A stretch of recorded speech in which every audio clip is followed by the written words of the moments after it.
Hi, my name is Miranda, and we're going to have a very real conversation about the realities of recovering from brain surgery that nobody tells you about. If you're new around here, I'm an autistic adult, I have a service dog, I'm a musician, and I have this wonderful condition called Chiari malformation, which I recently had surgery for. Now, of course, you expect recovery from brain surgery to be a challenge. Most people have this funny idea that recovery from this type of surgery is like recovery from any other type of surgery. 6 weeks. It is not. Okay? It's about 12 weeks. During that time, you don't work because they don't want your brain to be overworked, overtired. Looking at a screen all day is bad for you. It can hinder your recovery because it can cause you to have more headaches than what you're already going to have and other symptoms that just aren't good. I was forewarned that surgery causes headaches. Granted, I've been suffering from migraines for years because that's one of my symptoms from this lovely condition, most likely. And that's supposed to alleviate after a few weeks. I am 1.5 weeks post-op right now. What they don't tell you is that you have got to be on a very regular, very consistent medication regimen unless you want to have a migraine on steroids. They had to adjust my medications and change my medication schedule because I felt like I had 3 migraines compacted into one every morning, and it was impossible. And I couldn't do it anymore. Luckily, they were able to adjust things and put me on a different schedule, and I take my medications regularly like clockwork, and I have set alarms specifically for that purpose because I will forget. I'm autistic. I'm not going to remember. That's not going to happen. So, yeah. So, that's something they don't really forewarn you about. The other thing they don't forewarn you about is that even though you can drive once you're off opioids for 2 days, you should not. I haven't really driven much. I've driven down the street to pick up my prescription. I went to get a prescription today and wandered around the grocery store because my pharmacy is in a grocery store. And what they don't tell you about the grocery store is that if you try to crane your neck up like this and look up at the shelves, not only does it bother your neck, but it also makes your head mildly dizzy. It's very disorienting, and I felt like it was something I shouldn't do. And they don't tell you that your head doesn't feel like it belongs on your body.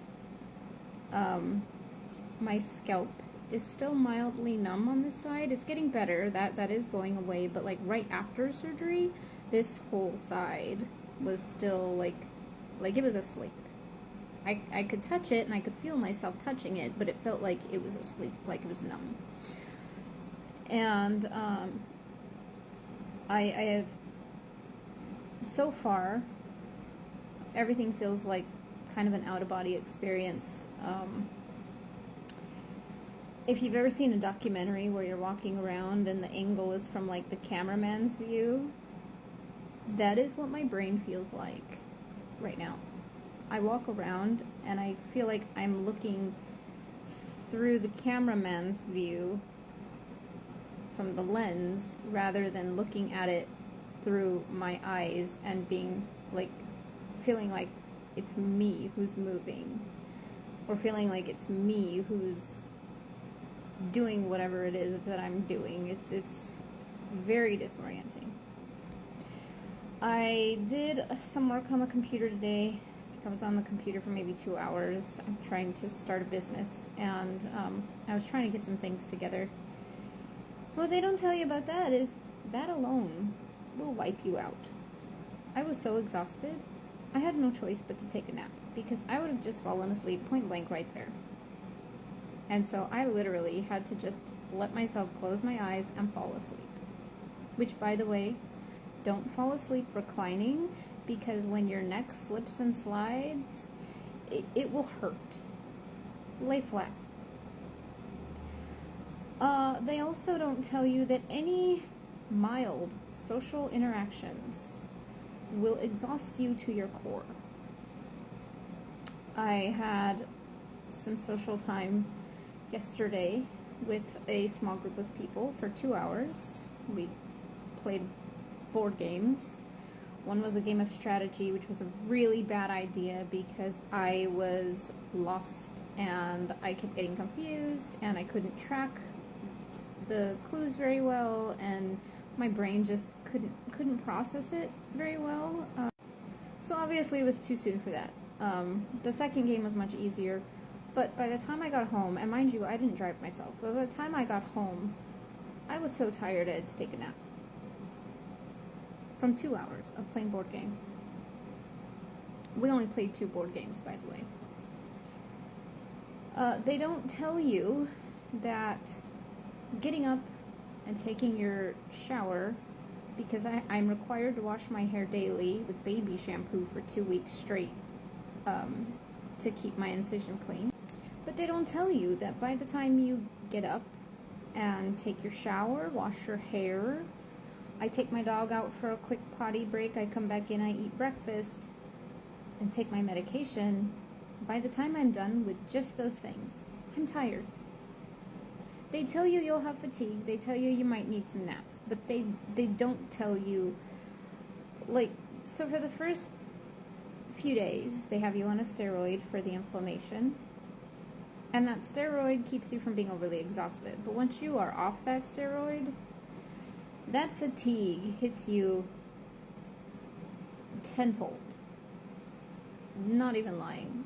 I have fibromyalgia. I already don't have enough spoons, and this is like taking away half the spoons I already started with before surgery. And they don't tell you that that's how tired and how fast you're going to get that tired. They don't tell you that when it's extra cold outside, that your incision is going to hurt. I swear, today I felt like I have arthritis in the back of my head. It's been aching all day. And I don't know if it's because I drove down the street to the grocery store to get my prescription, or because I looked up at a couple of shelves, or because I spent time on the computer. Granted, I was smart. I used my wedge pillow. I was reclining while I was using my computer. I wasn't straining my head or anything. But I feel like the back of my head has arthritis. They don't tell you about that. They don't tell you that you should probably stay away from loud noises for a while. I'm autistic. I have sensory issues like bright lights, loud noises. And let me tell you, ever since my surgery, my sensory issues have been magnified. So even going into the grocery store this morning when there was not a lot of people and it wasn't as crazy, I still felt like it was too loud. It was too loud. There wasn't even a lot going on. They don't tell you that.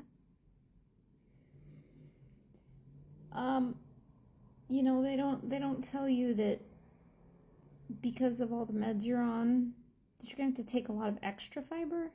And I don't mean just food. I have been eating fibrous foods like you wouldn't believe. And taking my medication, and taking the stool softener, and I still ended up having to get fiber supplements.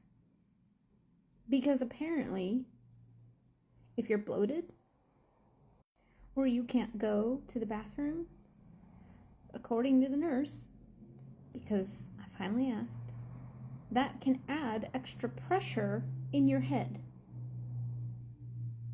But they don't tell you that.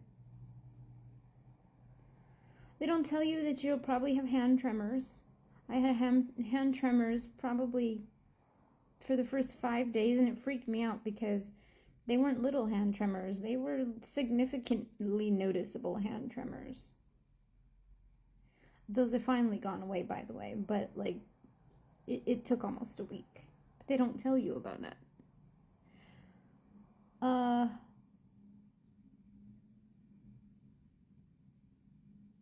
I'm pretty sure there's other things that they didn't tell me about.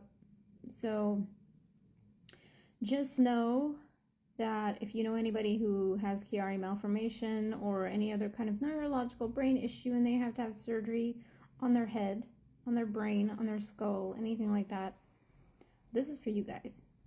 All the things that they didn't tell me. Because I felt like had I known a little more what to expect, I could have been a little bit better prepared. Granted, I was quite prepared and about as prepared as I could have been otherwise, but I think that people have some kind of funny idea about what it's like to recover from brain surgery, and I don't think they quite understand. And so I think it's really important that I'm honest about how my recovery is going. I know people mean well. I know people want me to have a good recovery. I know people, there are days where I can't cook. I can't. Either I don't have the energy, or mostly I don't have the energy. But also, I can't lift over 10 pounds for a few weeks. I can't bend over. That makes me dizzy. They tell you not to do that. They do tell you not to do that. They tell you to squat, which means by the time I'm recovered, I'm going to have hella amazing strong legs. Because you have to squat. If you need to bend, you squat. You don't get to bend. Not unless you want to fall over. So, I've been fortunate enough that I have had some meals delivered to me. I've been fortunate enough that most of the time I can manage to cook something relatively simple, and I try to make enough to where I have leftovers so I don't have to cook the next day. Otherwise, you know what? I will eat a sandwich. Because everything else is too much. It's too much. I have to drive to my first post-op appointment later this week. And that appointment is about 45 minutes away. So that should be entertaining. I will probably get home and go to bed. Wish me luck.